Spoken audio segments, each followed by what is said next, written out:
Duterte to Willie Revillame. Gusto ko tumakbo ka.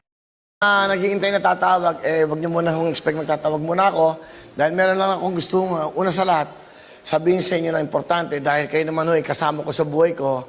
Ito kumbaga, sabi nga nila, turning point ng buhay mo. Ito ba'y dapat mong gawin? Ito ba hindi mo dapat gawin? Alam niyo, makikwento ko lang alam niyo, nagsimula ako sa ABS-CBN, nagsimula ako sa isang linggo na po sila, tapos nag-MTV, pagkatapos nung nawala ako sa ABS, napunta naman ako sa TV5, nagkaroon po din ng Wheeling Willie, tapos sa Wheel Time Big Time, and then Wawa Willie. So, and then after that, nahinto ako ng 2 taon, napunta naman po ako dito po. At nandito pa rin hanggang ngayon, dito po sa Kapuso Channel GMA7. Which is, that was 2015. Nung ako po ay nakabalik dito sa television, sa mga taong mga nagtitiwala sa akin. Anyway, ngayon may importante lang akong gustong sabihin sa inyo at itong bagay na to para malaman nyo kung ano ba mangyayari. Alam nyo, no March 16, 7 p.m., pinatawag po ako ng mahal na Pangulo, si Presidente Duterte, at kasama ko ho doon, of course, ang aking legal advisor, Attorney Freddy Domingo, at present din po doon si Secretary Medaldea and Senator Bongo. At nung pinatawag po ako, siyempre bago ka patawagin muna sa Malacanang, maraming mga procedures. Mag-RT-PCR ka, di ka basta-basta pwede pumunta ron, maraming mga protocols. And then, doon ako nag-dinner, March 16 ho yun, sa Malacanang. At nagsimula kami ng mga 7:30, natapos ho kami doon ng almost past 12 na ho, almost 1 o'clock. At sige, pakita lang natin yung picture. Ito, papakita ko lang sa inyo. Ito para malaman nyo, hindi naman ito na-publish, no? Kasi hindi ko naman pinapakita na natin direct yan. Yan o, at kasama ko dyan. Ayan, yung pangalan ko, Mr. Wilfredo Revillame. Bawal kumuha, pero nagpaalam ako, pwede hubang kumuha. Bumayag naman. Ayan o, yan si Presidente. Ako yung nakaharap na yan. Ayan po. Ayan po si Senator Bongo, ang mahal na Pangulo. Sa Malacanang po ito. Diyan sa guest house sila. Kasama din po namin si Secretary Medaldea. Yan. At may nag-uusap po kami. Nakausap po ko ng Presidente. And then, yung iba pang rito, papakita natin. Di ba? Ayan po, nakapag-picture ako sa kanya. First time ko siya na-meet na nakapag-usap kami ng almost 5 hours, no? 5 oras po kami magkano. Ihinga ako, hindi ako makatayo. Nintay ko muna siya mag-CR. Yan po. So, yan po, bago ako umalis, nagpa-picture kami ganyan. Souvenir po ba? Yan, souvenir po namin yan. And then, yan po. Tapos, naisulat na nga ni the late Ricky Lo, isang good friend ng Philippine Star noong March 2021, 12 a.m. pa nga ito, Duterte to Willie. Gusto ko, tumakbo ka. Yan po yan. At yan, si Secretary Medaldea, ako po, si mahal na Pangulo, President Roma Duterte, si Senator Bongo, and my lawyer, Attorney Freddy Domingo. So, alam nyo, since March hanggang ngayon, pinag-isipan ko mabuti.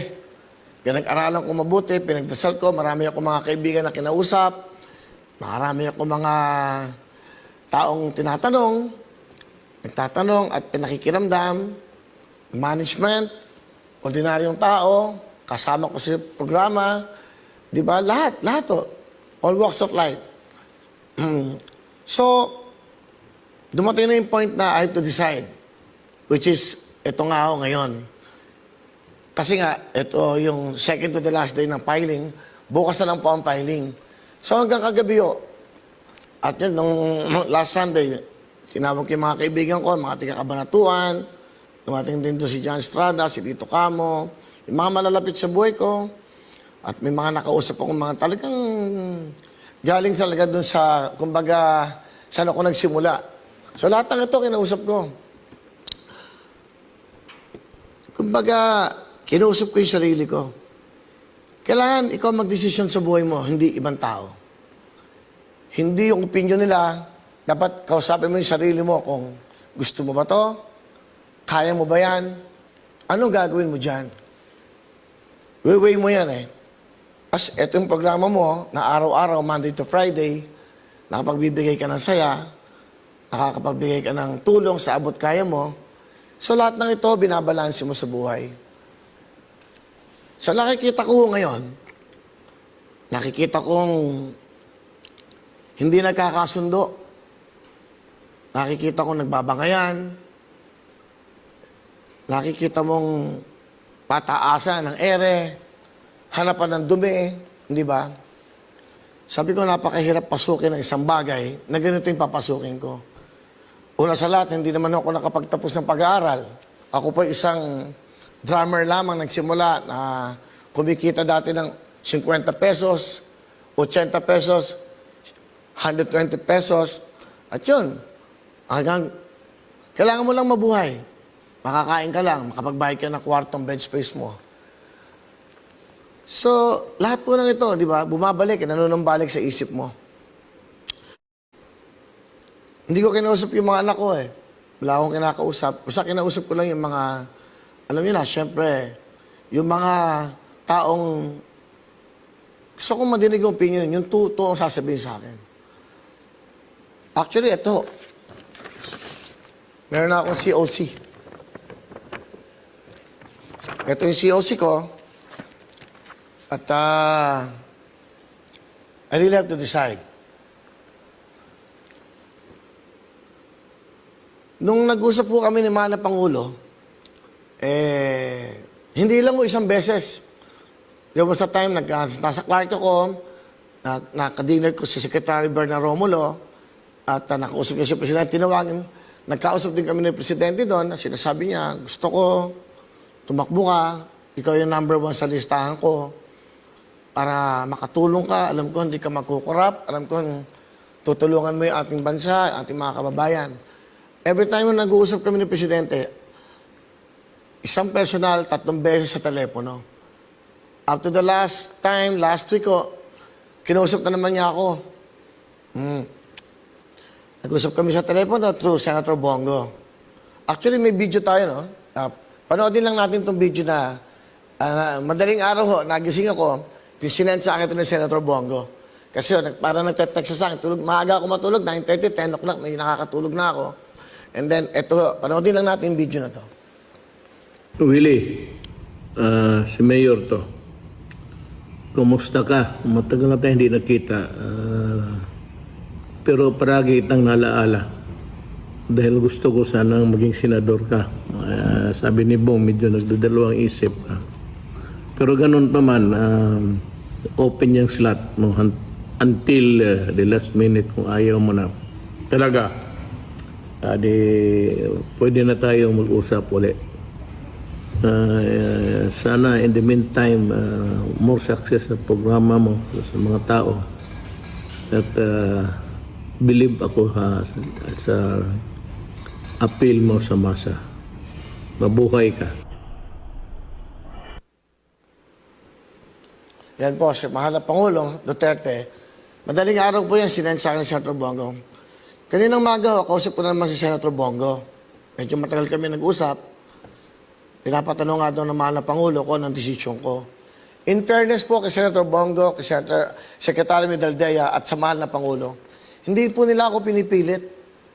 Ang lagi nila sinasabi, tingin namin makakatulong ka. Tingin namin hindi ka gagawa ng masama. Ang tingin namin, hindi ka magkukurap. Hanggang kanina hong umaga, talagang hati ka eh. Gusto ko ba to? Hindi ba? Kung sakaling tatakbo ako sa Senado, hindi naman ako magaling mag-English. Wala akong alam sa batas. Baka ho, laitin lang ako doon ng ating mga mahal na senador na magagaling. Hindi man laitin, siguro baka wala naman ako maiaambag na batas. Hindi ba? Baka dumating yung time na sayang din ang iboto nyo sa akin. Na wala akong nagagawa. Wala rin akong maiaambag na knowledge about the law. Dahil hindi ho ako abogado. Sa napapanood ko ho ngayon, parang nalulungkot ako. Dahil awayan ng awayan, binoto kayo ng sambayanan, pero yan ang napapanood. Yan ang napapanood ng lahat ng Pilipino. Hindi ba nakakalungkot na isa kang senador, nakikipag-away ka, isa kang presidente, may kaaway ka. Hindi ba? Pero bago kayo manumpa, maglilingkod kami sa bayan. Maglilingkod kami sa bawat Pilipino. Ako, isa sa mga taxpayer na mataas ang binabayad kong tax sa ngayon. Kung malalaman nyo lang, nasasaktan ako dahil bumoto ho ako sa mga taong ito, tapos yun ang nakikita ko. Paano na yung mga bata? Paano na ang kinabukasan natin? Kung yan ang nakikita natin lagi, pagalingan, pataasan ng ere, samantalang ang daming hirap na hirap natin mga kababayan. Ang daming kawawa, ang daming walang makain, ang daming may sakit, ang daming namamatay. Natatakot kayong lumabas? Bakit? Dahil ayaw nyo magkasakit? Samantalang yung mga tao nasa labas, kailangan lang nun makabili ng bigas at ulam para makakain ang kanilang pamilya. Tapos na makikita pa namin sa telebisyon, sa news, puro away nyo. Nakakalungkot po. Isa ho yan sa mga dahilan pa. Papasukin ko ba to? Pupunta ba ako sa ganitong klaseng, di ba, institusyon? Sa estudyong ito, wala akong inaapi. Walang hinahanapan ng corruption. Ilang milyong Pilipino ang subscribers ng programang ito? 25 million. Hindi pa po kasama yung mga nanonood sa araw-araw. Alam nyo, napakahirap po pasukin ang politika. Yung kaibigan mo ngayon, bukas kaaway mo. Mag-ama, nag-aaway dahil sa posisyon. Mag-asawa, naglalaban dahil sa posisyon. Sayang ho ang buhay. Sayang yung sinasabi nating pagmamahalan. Sayang yung sinasabi nating paglilingkod sa kapwa.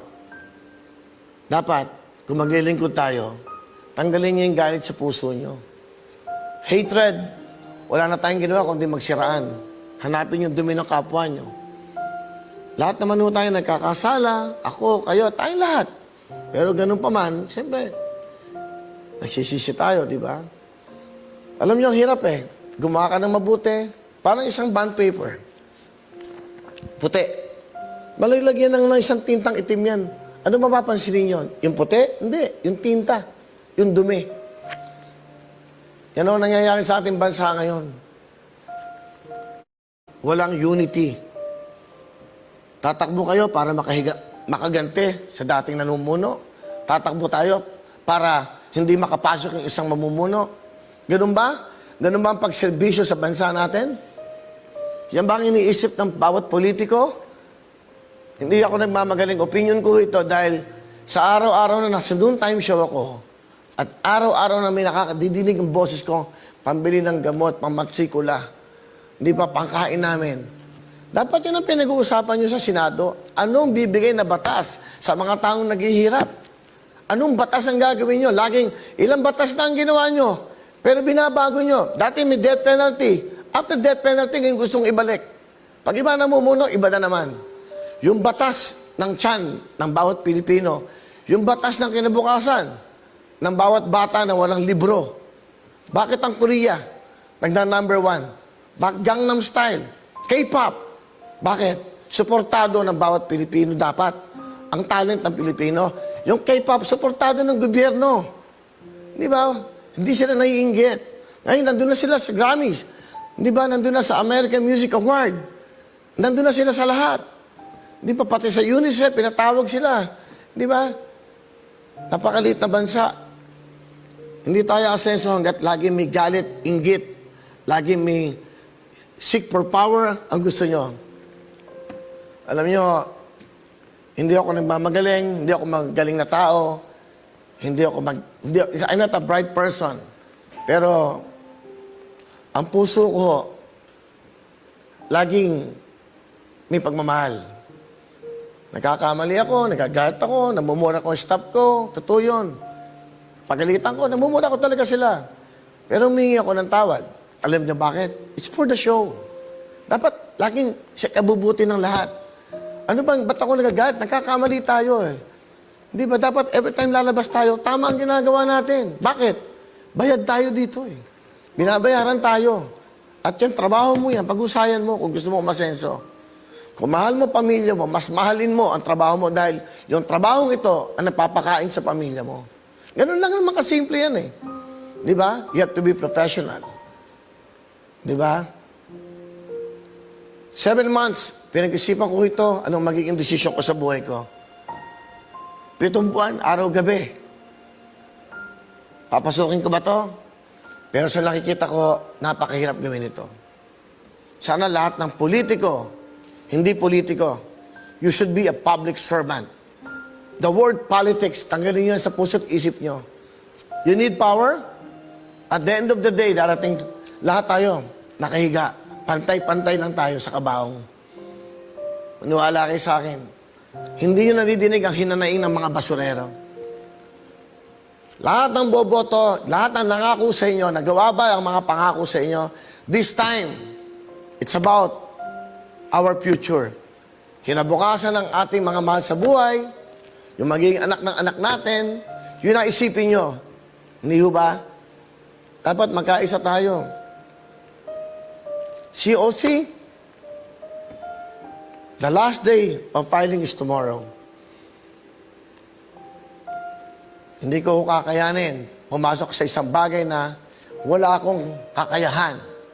Hindi ko alam kung paano yung salitang ganito, yung salitang hindi ako nagmamata ng tao.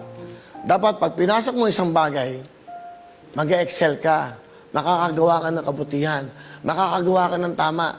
Pag tinanong ko, bakit ka tatakbo, Willie? Gusto kong gumawa ng kabutihan. Yun lang. O, kabutihan lang ba ang dapat magawin pag nasa Senado ka? Dapat marunong ka magbasa ng batas. Dapat marunong kang gumawa ng batas. Di ba? Hindi ako nagmamagaling dito. I was given a chance again, di ba? Up and down ang buhay ko. Pero, hindi ko naman pababayaan bumagsak pa. Dahil, pinagkalooban na ako ng Panginoon Diyos na a lot of chances in my life. Mamaya, sabihin ko sa inyo kung ano talaga ang desisyon ko. Itong sinasabi ko sa inyo, ito yung nakikita ko sa mga politiko. Huwag power. Love ang bigay nyo. Paglilingkod. Hindi nyo kailangan ng maraming pera. Maniwala kayo sa akin. Pag nag-COVID ka, hindi mo kailangan ng pera. Kailangan mo dasal ang kapwa mo. Tulong. Di ba? Sa lahat ng mga frontliners, doktor, health workers, lahat. Saludo ako sa inyo. Sobrang gagaling nyo. Sobra. Maikwento ko lang bago ako makipag-meeting kay Presidente, I talked to my lawyers, sa sarili ko, tinawagan ko si Secretary Harry Roque, Senator Bongo, Secretary Medaldea. Sabi ko, okay lang po bang magbigay ako ng cheque sa Presidente? And that was the time na talagang, sabi ko, anuin ko tong perang to. Pinagkalooban na ako ng Diyos from ABS, TV5, hanggang ngayon nandito ako. Kung ano man meron ako, pwede kong i-share dahil ang daming namamatay, ang daming nahihirapan. Sabi ko kay Senator Bongo, Senator, meron akong check in 50 million. Kahit 100 million, ipagkakaloob ko kay Presidente. Sa kanya lang ako nagtitiwala at pwede naman niyang ibigay sa DSWD. Sabi nila, hindi magandang tignan, which is naintindihan ko.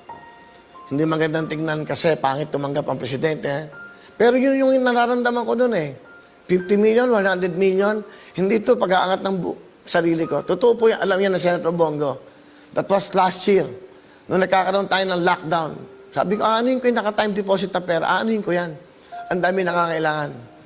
Pero hindi naman nila tinanggihan. Sabi lang hindi magandang tignan. Kaya ang ginawa ko, nagbigay po ako sa jeepney drivers, pumunta ako sa lahat ng mga binagyo. Yung worth noon, 450 million, naipamigay ko yun sa sarili kong desisyon. Kaya saludo rin po ako kay Senator Bongo, sa Malacanang, kay Presidente, dahil hindi sila tumanggap. Hindi ba dapat tatanggapin na yun, pero hindi sila tumanggap. Ang sabi ni Senator Bongo, ikaw na lang gumawa ng paraan, itulong mo na lang sa mga kababayan natin. Dumating yung time na humingi ng tulong yung mga jeepney drivers, na bagyo, lahat. Kaya yun lang ako. Kaya ako sinasabi sa inyo ito, hindi ako nagbubuhat ng bangko dahil wala akong ambisyon na anumang posisyon sa gobyerno.